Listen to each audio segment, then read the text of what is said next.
présente une activité uniquement pour les enfants qui savent lire déjà les syllabes simples que l'on a vues précédemment.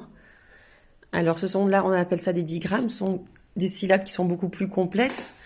Et il y a donc 2 lettres, mais ça fait un seul son. Le son par exemple un, ou, on, ch, gne, le wa, le an, le e.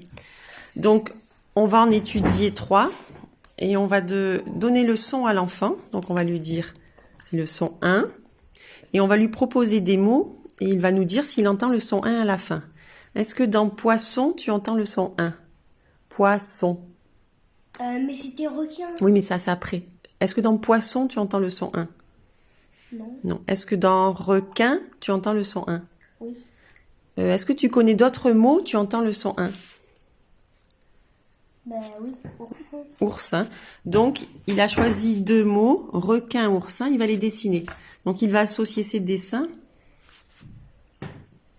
à la carte. Après, on a étudié le son OU, donc je vais lui dire que c'est le son OU. Quand il y a le O et le U à côté, dans ce sens, ça se lit OU. Il y a des mots où on entend le son OU, comme genou, caillou, hibou. Est-ce que tu peux me donner un autre mot où on entend le son OU? Celui-là que tu as dessiné, c'était quoi? Une plaque de boue. La boue. Donc, il a dessiné la boue. Et ainsi de suite. Et là, tu as dessiné quoi pour le son OU? Canon. Canon. Donc, en associant le dessin à l'image, il va avoir l'enfant, ça va l'aider. Là, pour les enfants qui ont une mémoire visuelle, mais également ceux qui ont la mémoire auditive. Ils vont se rappeler que l'oursin était sous cette carte.